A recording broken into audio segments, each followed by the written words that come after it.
Assalamualaikum warahmatullahi wabarakatuh.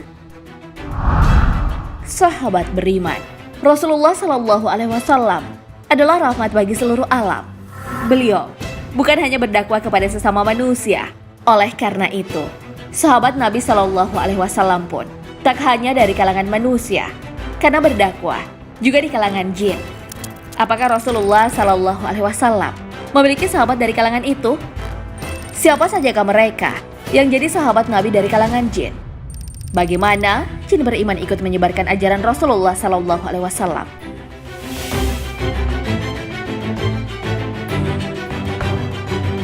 Tonton video ini hingga akhir agar tidak sesat. Siapakah sahabat Nabi Muhammad Sallallahu Alaihi Wasallam? Al-Hafiz Ibnu Hajar dalam Al-Ishabah memberikan pengertian mengenai siapa itu sahabat. Beliau berkata, sahabat adalah orang yang bertemu Nabi Shallallahu Alaihi Wasallam dalam keadaan beriman kepada beliau dan mati berada di atas Islam. Dakwah Nabi Muhammad Shallallahu Alaihi Wasallam tak hanya kepada manusia, tapi juga jin. Serombongan jin pernah bertemu dan mendengar dakwah Nabi. Hal ini sudah diabadikan dalam Al-Quran. Ingatlah ketika aku hadapkan serombongan jin kepadamu yang mendengarkan Al-Quran.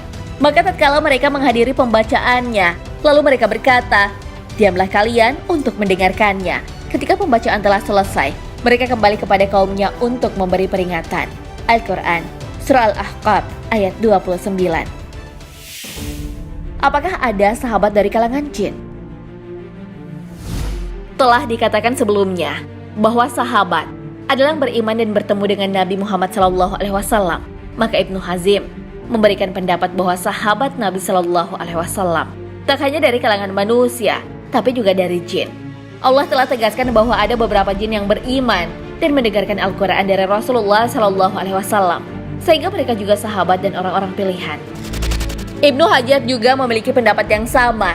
Dalam Fathul Bari, beliau mengatakan, adapun jin, maka pendapat yang kuat, mereka masuk dalam golongan sahabat. Sebab telah pasti bahwasanya Rasulullah SAW diutus kepada mereka pula. Mereka juga kaum yang dibebani kewajiban atau mukallaf. Di antara mereka ada yang bermaksiat, ada pula golongan yang taat. Maka siapa yang mengetahui nama mereka, tidak sepantasnya dia ragu untuk menyebutkan nama mereka tersebut dalam jajaran para sahabat. Siapa sajakah sahabat Nabi dari kalangan jin? Saat masih hidup, Rasulullah Shallallahu Alaihi Wasallam berdakwah kepada sekelompok jin.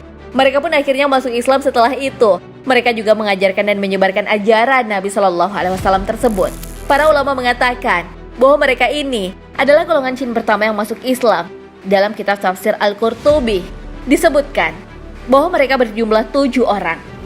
Imam Mujahid menyebutkan bahwa mereka bernama Hassah, Massah, Munasisyah, Syahir, Masyir, Arad, An-Niyan, dan Ahqab. Ada perbedaan pendapat mengenai nama mereka. Hamzah bin Utbah bin Abi Lahab berpendapat bahwa mereka bernama Hassah, Massah, Syahir, Masyir, Afqar, Arad, dan Anyal. Bagaimana jin mengajak beriman? Jin yang beriman ternyata tak hanya berdakwah di kalangannya saja. Mereka juga mengajak manusia untuk percaya dan mengamalkan apa yang diajarkan oleh Rasulullah SAW. Hal ini pernah dirasakan oleh seorang sahabat bernama Sawad bin Qarib. Dalam kitab tafsir Ibnu Katsir, terdapat kisah Sawad bin Qarib yang masuk Islam karena nasihat seorang jin. Sawad adalah seorang pedagang yang melanglang buana. Ia biasa berdagang sampai di luar Jazirah Arab. Dalam mimpinya, ia didatangi jin. Jin itu berkata, bangunlah kamu, sadari dan pahamilah bila memang kamu berakal. Sungguh, seorang Rasul telah diutus dari kalangan keluarga Lu'ay bin Ghalib. Jin itu pun kemudian melanjutkan dengan bersyair. Aku merasa kagum kepada jin dengan kepekaan yang sangat halus. Ia ingin pergi ke Mekah demi menemukan petunjuk. Beranjaklah, ia menuju manusia pilihan dari Bani Hashim. Lihatlah, engkau akan langsung mengenalinya. Sawad pun diminta oleh jin untuk menemui utusan Allah Subhanahu wa Ta'ala, yang tak lain adalah Nabi Muhammad Sallallahu Alaihi Wasallam.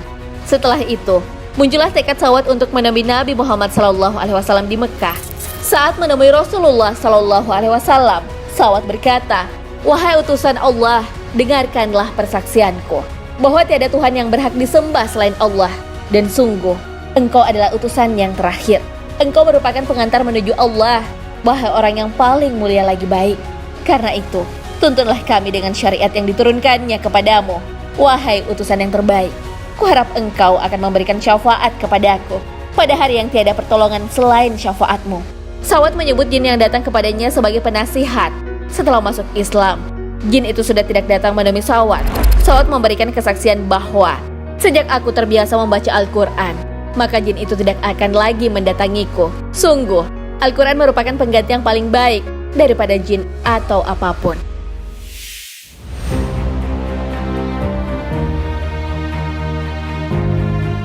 Nah, sahabat beriman, itulah penjelasan mengenai ada atau tidaknya sahabat Nabi Shallallahu Alaihi Wasallam dari kalangan jin. Pengertian tentang siapa sahabat Nabi Shallallahu Alaihi Wasallam. Shola menegaskan bahwa jin yang beriman dan bertemu secara langsung dengan Nabi Muhammad Shallallahu Alaihi Wasallam adalah sahabat Rasulullah Shallallahu Alaihi Wasallam. Jin yang beriman itu pun mengajarkan ajaran Nabi Muhammad Shallallahu Alaihi Wasallam kepada golongannya. Namun tak hanya itu, manusia juga diajaknya beriman. Alhasil, Sawat bin Qarib menjadi beriman karena nasihat dari jin tersebut. Jadi bukan hanya manusia yang beriman kepada Allah Subhanahu wa taala, jin juga diperintahkan untuk beriman. Pengakuan iman jin terdapat dalam Al-Qur'an. Katakanlah, hai Muhammad, telah diwahyukan kepadamu bahwasanya telah mendengarkan sekumpulan jin akan Al-Qur'an. Lalu mereka berkata, sesungguhnya kami telah mendengarkan Al-Qur'an yang menakjubkan, yang memberi petunjuk kepada jalan yang benar. Lalu kami beriman kepadanya, dan kami sekali-kali tidak akan mempersekutukan seorang pun dengan Tuhan kami. Al-Quran, Surah Al-Jin ayat 1 hingga 2. Wallahu a'lam bishawab. Sahabat beriman, jangan lupa berbagi informasi dengan share video ini, karena sebaik-baik manusia adalah yang paling bermanfaat bagi manusia. Wassalamualaikum warahmatullahi wabarakatuh.